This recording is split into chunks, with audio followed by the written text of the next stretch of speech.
Hi, I'm John Tickles, and welcome to Remote RPGs. Did you ever want to play a game that sounds like an Olivia Newton-John song? Me either! But there is a really awesome one, Faxanadu for the NES.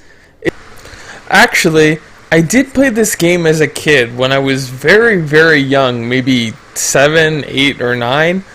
And I had the NES and I had the game, but I didn't have any idea how to play it. So me and my brother only played it once, and we had no idea what was going on, except that you played as this guy who had like nothing on but rags.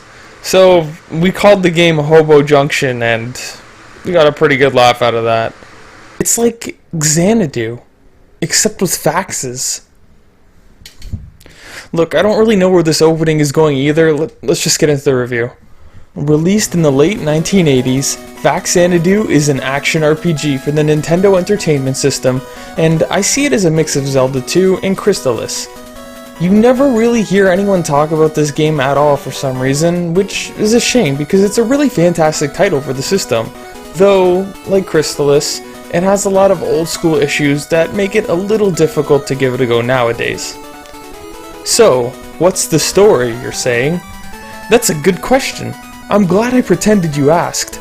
The protagonist of Faxanadu is an unidentified wanderer. He has no name, though the Japanese version allows you to pick one. The game begins when he approaches Eolis, to find it in disrepair and virtually abandoned.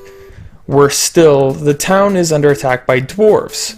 The Elven King explains that the elf fountain water, their life source, and he provides the protagonist with gold to prepare for his journey to uncover the cause. The game's story is basically non-existent. Like in most other NES games, the story is an excuse to beat the shit out of things. Its ending is really weak too, like almost Ghostbusters for the NES bad. As far as you know, you go and kill evil things from town to town, that's all. In fact, the only story you get is through these townsfolks, who mysteriously all look the same from town to town.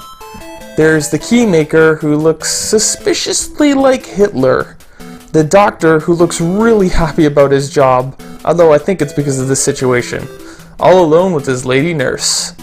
And what's up with the shopkeeper? He watches you come in all the time and he's like, oh hell no, not this dumb bitch again.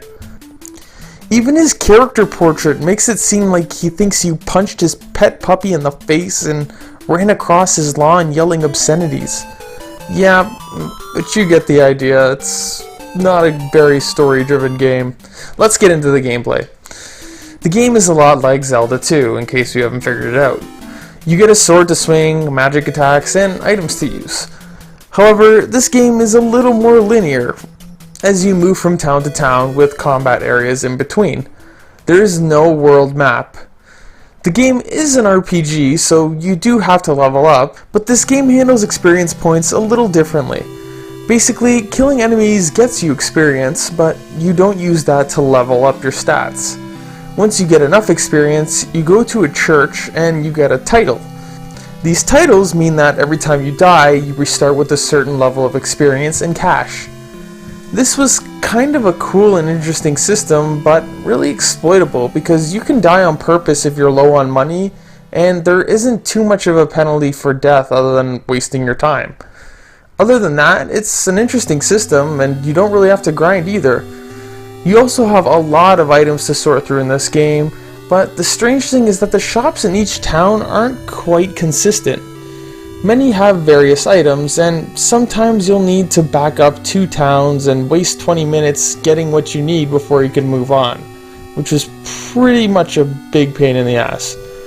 Also, the same item gets more expensive the farther you get in the game. For example, there's the red potion that fully revitalizes your health, and the same item that does the same thing gets more and more expensive as the game goes on. Isn't that weird? I bet that poor shopkeeper in the first town is looking at his pitiful profits compared to the other towns and saying, this is some bullshit. Anyways, let's get into the actual combat. Like Crystalis, a lot of the fighting focuses on you positioning yourself properly, timing your slashes right. Positioning is the most important. You have to put yourself in the right place and then mash the sword button. However, more than not, mashing the sword button works in this game. Just keep hitting the B button and the enemy will run into you and die eventually.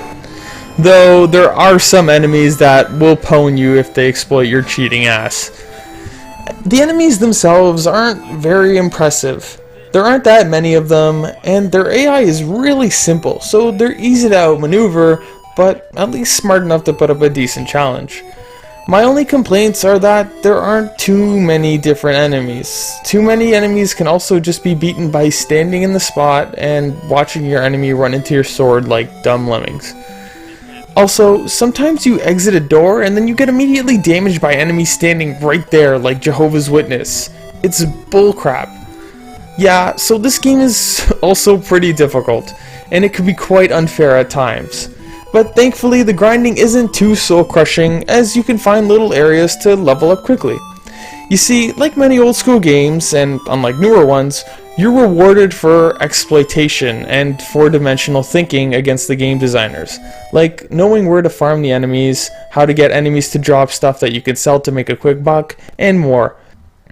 This game is old school all the way, but that also means that it's really frustrating at points.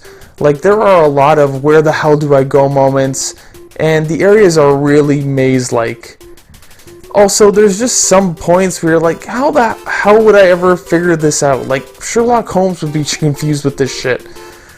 Also, the platforming and the jumping are really difficult in this game, because once you jump in a direction, you can't move in midair, so be prepared for some really frustrating platforming. I'm especially pissed that you have to use this item called the wing boots to fly into ceilings and stuff, and it's an item that you need throughout the game, but you have to keep buying them because they run out, and you only have so much inventory space. I mean, why can't this man jump properly? White man can't jump. In any case, as long as you have a walkthrough nearby and you stay patient, Faxanadu can still be a really fun game. The graphics in the game aren't too bad. This is the late 1980s, so you can only expect so much, and the bosses were a bit small and underwhelming. Only the music actually indicated that it was a boss half the time. Still, the enemy designs were very cool and based off many different mythologies, and even the work of Geiger, or the guy who did the Alien series. Like, look how cool these aliens look. Wait, is that alien? Hold on, that's not... Yeah, the graphics are good. The music in the game is also par for the course. It's catchy and interesting, but nothing too exciting or incredible. In conclusion, Faxanadu is a game that seemed pretty well ahead of its time. The gameplay is pretty fun, the music and graphics are solid, it's all you'd expect from an older NES title, but it's still undeniably entertaining. Although it's pretty rough around the edges, if you like Zelda 2 or action RPGs in general, then you should really give this one a go, especially because it doesn't take that long to beat it all. Until next time, I look forward to our next random encounter.